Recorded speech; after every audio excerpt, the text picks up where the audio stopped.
So here at Seattle Atheist Church, the members ourselves give many of the talks. We have a planning meeting every quarter that is open to the whole community where we brainstorm ideas for talks and that we want to hear and that we want to give. So please join me in welcoming. Today we have a special guest who is Mark Green.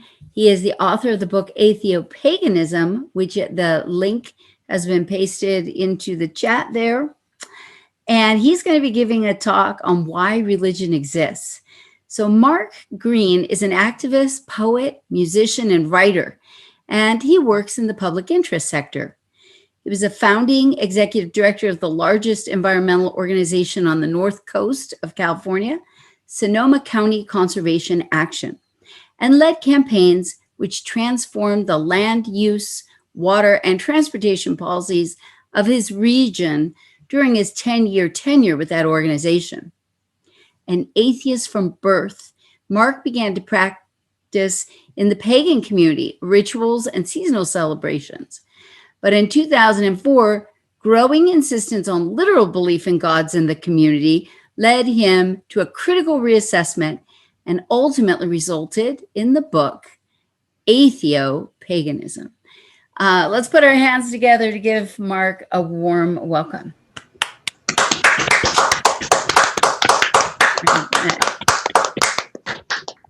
Thank you very much. I'm going to share my screen here. So today, it's funny. Today is presentation day for me, apparently. At 8 o'clock this morning, I presented to a UU church in North Carolina. So I'm doing PowerPoints today, apparently. I will share my screen now, and let's talk about religion. There it is. Can everybody see that? Great. So the name of this talk is Why Religion? And how can we enjoy its benefits while remaining rooted in reality?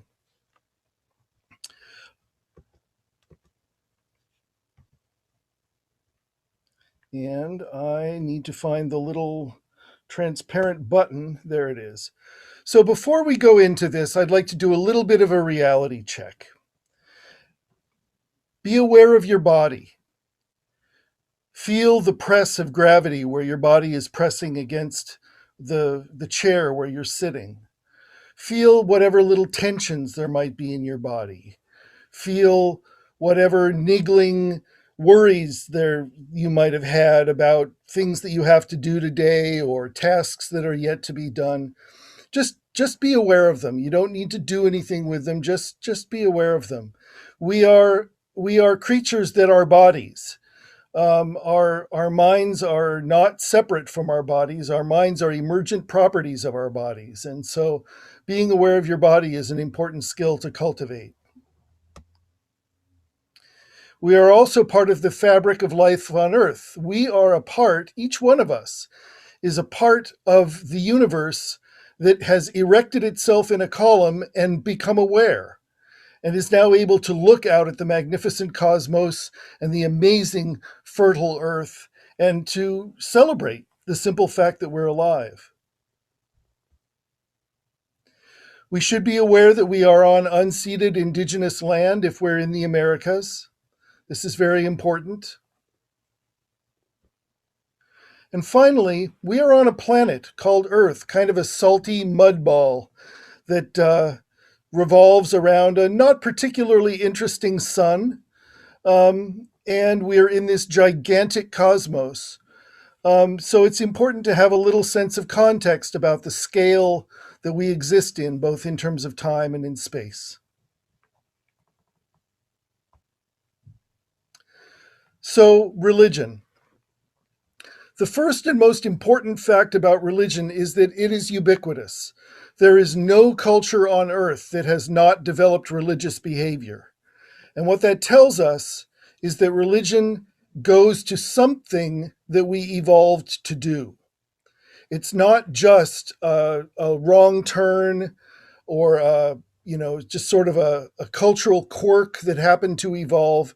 Religion, like music, like dancing, is something that is universal among humans, and therefore we need to understand it in that context. What is it that it gives to us, and how can we get that without believing a lot of nonsense? So first, we have to understand, well, what is a religion? That's the most important piece, right? We can't talk about it until we've defined it. To my mind, and I must acknowledge that there is no universally accepted definition of religion or of spirituality. Different religious experts present different alternatives for what these terms mean. My analysis is that there are three components that every religion on earth contains. And so I think that those are what comprise a religion, and I'll present them now. The first is a cosmology. A cosmology is a description of the world, right?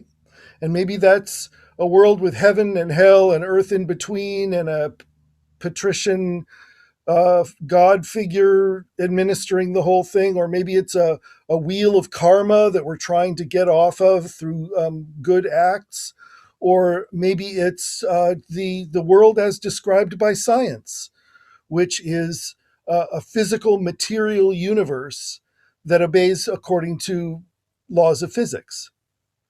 So it's a story, it's a model for the nature of the universe. The next is a set of values. And values are important because they tell us what is sacred, what is of value and to be protected and cared for, and also how we should live. The various priests, like we were just talking about Stoicism, right? Talking about the story of the banquet, and that is an illustrative story meant to communicate a value. And finally, practices and observances. And these are the rituals, the holidays, the rites of passage, like naming ceremonies and weddings and funerals and all those kinds of things. A religion contains all three of these. And what's interesting to me is that, to my mind, the difference between a religion and a philosophy is this last piece. You can have a cosmology and a value set and be a philosophy. But when you get into ritual behavior, that turns into a religion. So, why are people religious? That's the key question. What do religions do for people? They give them a sense of meaning and purpose in life. They provide them with a moral compass so that they can make moral decisions. It brings them celebration and joy. It structures time. So, what will happen is that typically a religion will have a calendar of observances around the course of the year, and that each one of the stations on that calendar has a particular metaphorical meaning. So, think of Easter and Christmas, for example. That's very simple, of course. There are Christian calendars that have a lot more saints' days and so forth as well. But each one of those has a metaphorical meaning, like rebirth or salvation, something like that. So every year then becomes imbued with meaning.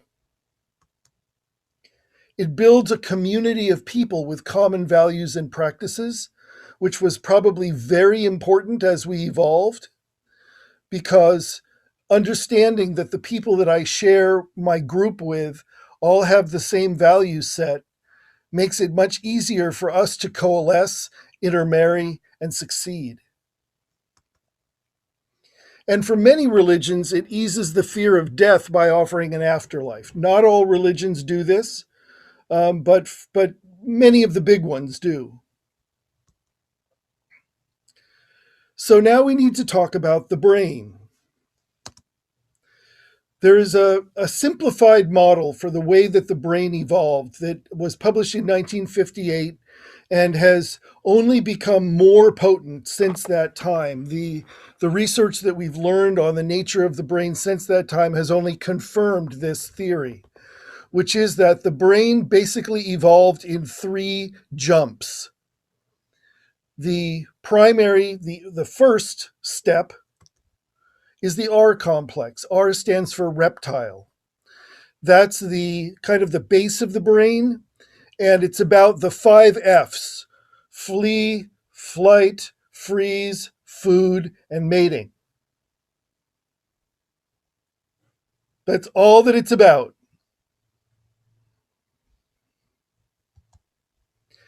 After that, the mammalian or limbic brain evolved over the top of that. And what's important to understand about evolution is that evolution doesn't tend to remove stuff. It just tends to add stuff on top of what's already been there and successful. And I believe that a significant part of the human challenge is that we have these different systems in our brains which can get into conflict with one another. And when that's very serious, we call it mental illness. But just, PTSD, for example, that's the R complex going crazy with fear and sort of short circuiting all the rest of the systems of the brain because there's so much fear that the person suffering from it feels they must freeze, fight, or flee instantly. So the third aspect of the triune brain is the frontal cortex, which is the thinky part, the part with language. It seeks meaning and purpose, and it looks for patterns. It looks for answers to questions. And so we have all three of these interpenetrated but independently operating systems in our heads, and all of them need to be appeased. They need to be fed. Now think about the benefits that I just talked about a moment ago. Think about the benefits that religion can provide to these systems. It provides a great sense of safety, not only because you're in a community and surrounded by people who can help you to survive, but it also gives you a sense of your place in the universe and the purpose of your life and how you should act in order not to get in trouble. And it answers deep questions about the nature of the universe. All of those are things that feed one or another of these systems. And I go into some detail about this in my book. I won't do that here. But the key point is that religion is an adapted set of behaviors to feed these evolved systems within our brains. It's neither a fluke nor an evolutionary wrong turn. And this is a place where I really depart from the so-called new atheists, Richard Dawkins and Lawrence Krauss and Sam Harris and all those folks. They seem to believe that if we could just abandon all religion, that then we could be just successful, rational, logical actors in the world. We are not evolved to be rational, logical actors. That is not the human organism. Biologically speaking, scientifically speaking, that is not what we are evolved to do. So I believe that our challenge as science-based people is to figure out, how do we get this religiosity into our lives? How do we keep the baby while throwing out the bathwater of illogic and dogma and lousy values and all that kind of stuff? A non-theist religion can offer a cosmology that satisfies the frontal cortex by being consistent with science. It gives it answers and meaning, and it ties together in a pattern a sense of what we're doing here as humans. The amazement that I talked about earlier about being elements of the universe that have erected themselves and are conscious and are able to perceive what's around them and communicate with one another. That's all miraculous. And it's information, it's factual information that can help the limbic system. Oh, I'm going to go to the limbic system first. No, well, maybe I'm not. That helps the limbic system to feel good. It feels connected, it feels loved, and it feels like it belongs. A non-theist religion can offer a set of modern values as opposed to Bronze Age ones. Atheopaganism contains 4 sacred pillars and 13 principles for behavior. And those are modern progressive values like inclusion and curiosity and critical thinking and reverence for the earth and integrity, rather than, the Ten Commandments or something like that. It can provide practices which are enjoyable: holidays, personal rituals, shared community and observance, connection with others, and a feeling of connection with the universe as a whole, which provides a great sense of joy. So, Atheopaganism, talk a little bit about that now. It's one implementation of non theist religion. I do not claim it's the only one. I'm sure that there are many different ways to be a non theist religionist. This is one that's consistent with my values and with the kinds of practices that I wanted to have. And then when I put it out in the world, lo and behold, all these people started coming by and saying, "Me too. I want some of that." So now the Facebook group is almost 3,000 people, and I'm doing presentations to people about it.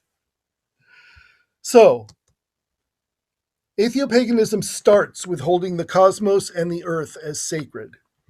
And sacred is an opinion. Sacred is not the same thing as divine. Divine suggests that there's some sort of an intrinsic quality like radioactivity or something like that to the subject of divinity. Divinity is sort of like a magic power. The sacred is just an opinion. We decide that something is sacred because it has deep meaning and value to us. The example that I like to use is that if I get two 4x4 pieces of lumber and put them at right angles, suddenly I have a sacred object to a Christian. But to me, it's just lumber. The cosmology of Atheopaganism is that revealed by modern science. So we use critical thinking and we use Occam's razor and we look at the universe and we say, if there's not enough evidence to credibly establish that something exists, it very probably doesn't. And that includes gods and spirits and souls and angels and all that kind of stuff. The values and principles, as I mentioned earlier, they're modern, egalitarian, and appropriate to today. You design your own practices around frameworks such as the Wheel of the Year, which is the equinoxes, the solstices, and then the midpoints between those, creating 8 holidays around the course of the year, which have metaphorical meanings that follow the agricultural cycle and also the life cycle of a human. So it starts with birth at Yule in December, the winter solstice, with the birth of the new sun. And then it follows all the way around to Hallows at Halloween, which is death. And then there's composting, pregnancy, and rebirth between Halloween and that next winter solstice. And it goes around and around. And it's very meaningful, but you can design your own practices around these frameworks. And a growing community around the world. Okay, I've talked a lot. But what's the point? Why would someone pursue this? For one, you can have a great life. You can be happier, more fulfilled. You can experience life more deeply. And through ritual practices, you can make yourself more effective by reprogramming your own psychology through ritual, which really works. There are various different approaches to doing that, like neurolinguistic programming and so forth. I prefer good old fashioned, you know, dancing around a fire, working on my various issues. And I've become a healthier person because I do these practices. Connecting with others, again, is a wonderful part of this. And then we have a responsibility not only to ourselves, but also to the world. Atheopaganism includes intrinsically in it uh, expectations of good acts and activism. That we don't buy the idea that religion and politics are somehow separated. We believe that we should be acting on behalf of the values that we say we espouse in order to see them implemented in the world. I wanted to read a poem to give you a sense of what this practice feels like. And this is called An Atheist's Prayer. Praise to the wide spinning world, unfolding each of all the destined tales compressed in the moment of your catastrophic birth, wide to the fluid expanse, blowing outward, kindling in stars and galaxies, in bright pools of Christmas-colored gas, cohering in marbles, hot and cold, ringed, round, gray and red and gold and dun, and blue, pure blue, the eye of a child spinning in a veil of air, warm island, home to us, kind beyond measure, the stones and trees, the round river flowing sky to deepest chasm, salt and sweet. Praise to time, enormous and precious, and we with so little, seeing our world go as it will, ruing, cheering, the treasured fading, the precious arriving, fear and wonder always. Praise, O black expanse of mostly nothing. Though you do not hear, you have no ear nor mind to hear. Praise, O inevitable, O mysterious. Praise and thanks be a wave expanding from this tiny temporary mouth, this tiny dot of world, a bubble, going out forever, meeting everything as it goes, all the great and infinitesimal, gracious and terrible, all the works of blessed being. May it be so. May it be so. May our hearts sing to say it is so.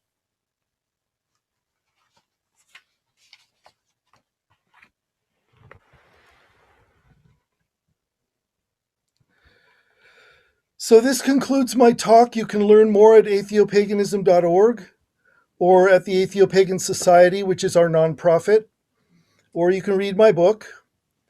And are there any questions? Thank you, Mark. Can we everyone unmute themselves for a moment to give him a round of applause? Oh. Great.